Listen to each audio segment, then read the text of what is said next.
Right now, a shadow is standing behind someone you love. Not their shadow, another one. And it's waiting for them to look away.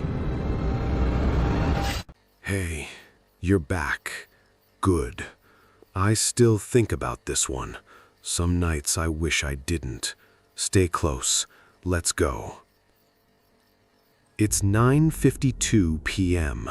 Radiology wing, 3rd floor. Fluorescent lights humming at 60 degrees exactly. Hospital cold, the kind that gets into your teeth. You're lying flat on the MRI table, plastic cushion under your neck, the machine's white tunnel 2 inches from your nose. Then the lights change, not flicker, change. The fluorescence dim to a sick amber, and the machine's hum drops half an octave, like a record slowing down. Sparks behind the wall panel. You can smell them before you see the thin gray smoke curling from the vents.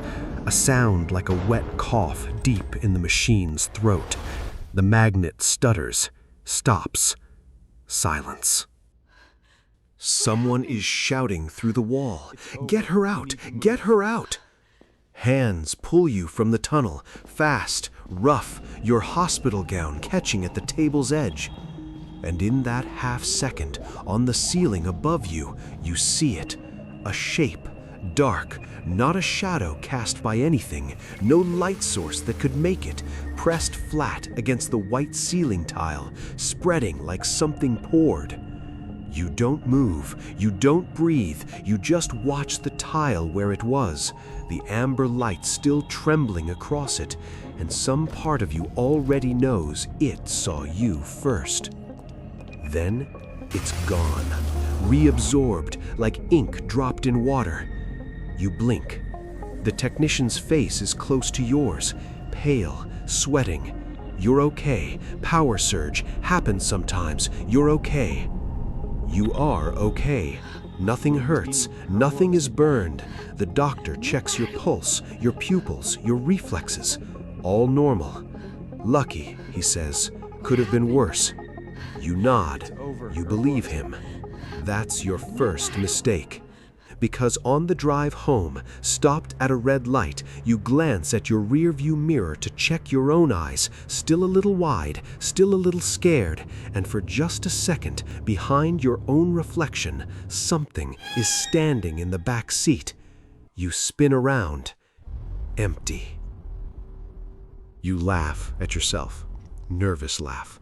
Hospital lights. Adrenaline. Your mind playing catch-up with the fright of the sparks. You drive home. Nothing else happens. You sleep. Badly, but you sleep. Wednesday, 7:40 a.m. You're walking to the corner store, coffee in hand, and the city is doing its ordinary morning noise. Buses, pigeons, someone's dog barking at nothing. A jogger crosses the street ahead of you, earbuds in, oblivious. And just behind his left shoulder, low to the ground, a shadow that doesn't belong to him peels away from a doorway and slides across the pavement. Quick, wrong, the way liquid moves uphill. It touches his heel. It doesn't stop there. It climbs up his ankle, his calf, into the fabric of his shorts, and then, you swear this though it makes no sense, it goes into him, through the skin at the small of his back, the way smoke gets pulled into an open window. He doesn't slow down. He doesn't feel it. He just keeps jogging, exactly like before. You stand there, coffee cooling in your hand. You don't drink it. You don't move. 3 seconds later, a delivery van runs the red light. Sound. A single wet crack. Then screaming, distant, rising. You don't see the impact. You hear it. The specific sound no city noise should ever make. And by the time you turn, people are already running toward him. Already too late. You didn't imagine that shadow. You know you didn't. But you tell the paramedics nothing, because what would you even say? Your coffee's still in your hand, isn't it? Gone cold by now. I know. We're just getting started. You go home. You don't leave your apartment for 2 days. You tell your sister you have the flu. I'm here. On the second night, you're on the couch with the TV on for noise more than anything, and the news cuts to a live feed. A building collapse overseas, an earthquake, the anchor says, magnitude 6.8. Rescue teams still searching the wreckage. The camera pans across the rubble, dust hanging thick in floodlights, and you see them. Dozens, maybe more. Thin, dark shapes, low and fast, moving across the broken concrete toward the site like ants move towards something sweet. They don't cast shadows of their own. They are the absence where a shadow should be, darker than the dust, darker than the dark. You turn off the TV. Your hands are shaking. You tell yourself it's compression artifacts, camera interference. You tell yourself a lot of things that week. Then Thursday, your sister comes over, uninvited, worried, standing in your doorway with takeout and that specific look she gets when she thinks you're not okay. You hug her, and over her shoulder, in the hallway mirror by your door, you see it, attached to her back, low between her shoulder blades like something riding piggyback, a shape the exact size and weight of a held breath, moving only when she moves, still when she's still. But you spend the whole dinner watching that spot behind her, willing it to be a trick of the light, a fold in her jacket, anything. It isn't. You've learned the difference now. A shadow moves with the light. This doesn't. That shape between her shoulder blades, the size of a held breath, you said to yourself. That night, after she leaves, you can't stop thinking about the jogger, about the way the shadow went into him seconds, only seconds before the van. You start to understand the shape of it, even if you don't have the words for it yet. Not a warning, something closer to an appointment. You spend the next weeks testing your own eyes like a paranoid animal. On the subway, you see an old man with one riding low on his shoulder, patient, unhurried, in no rush at all. 2 days later, his photo is in the obituary section, folded into your neighbor's recycling. At the hospital, visiting your sister for something unrelated, small, routine, you see them everywhere. Attached to patients in the ICU wing, one in the waiting room resting against the leg of a woman filling out forms, calm as a sleeping cat. You keep the theory to yourself. You don't have proof, you just have a pattern you can't stop seeing and no one to say it out loud to without sounding like you need help. And one afternoon in the hospital cafeteria, sitting 3 tables from a man with one curled around his ankle under the table, you make a mistake. You look directly at it. Not at him, at it. And for the first time, the very first time, it looks back.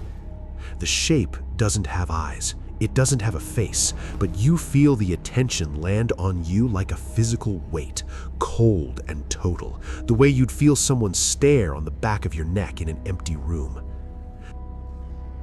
That night, you drive home in the dark, hands tight on the wheel, headlights the only light for miles of empty road. You keep checking the rearview mirror, not out of habit, out of vigilance. You've been checking it every few seconds for a week, the way you check a smoke alarm you don't trust. The road is empty. Your reflection is tired, pale, alone. And then, at a red light, the same intersection you realize where you sat the night you left the hospital, you look up, and the back seat isn't empty in the mirror.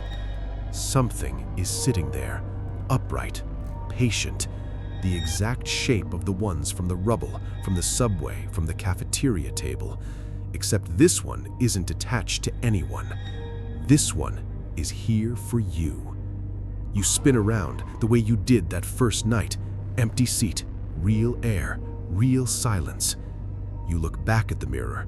It's still there, watching you the only way it watches anything, total, wordless, absolute. And now, finally, you understand the pattern you've been circling for weeks without saying it out loud. They don't kill anyone. You don't think they ever did. They just arrive early. The way vultures find the dying animal before it's finished dying. They know before anyone else does, and wait, patient, unhurried, for the moment to come due. And the machine, the sparks, the dark shape pressed against the ceiling tile that disappeared the instant the lights came back on. It didn't happen to you. It happened because of you. Whatever tore open in that room, whatever surge of current found a door where there shouldn't be one, it didn't hurt you. It changed you. It gave you the one sense none of them are supposed to have: sight. And now you can see them. They can see that you see them. Every single one.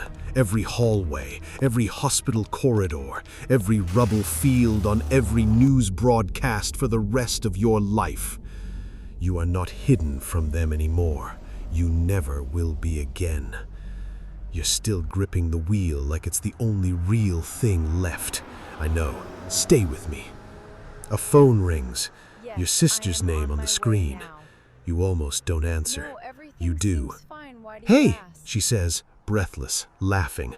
"I'm fine, don't freak out, but I just about got clipped crossing 5th. Some idiot ran the light." The line crackles. For half a second, dead air. "Anyway, I'm fine. Are you okay? You've been weird all week." You look in the mirror. The back seat is empty now.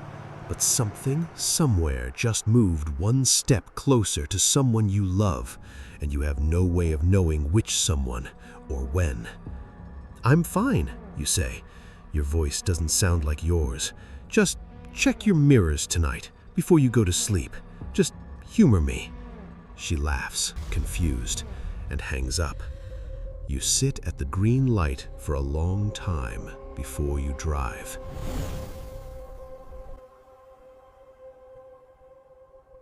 This doesn't end here. Tonight, look behind people. If you see nothing, you're safe. If something looks back, don't look twice. Good night.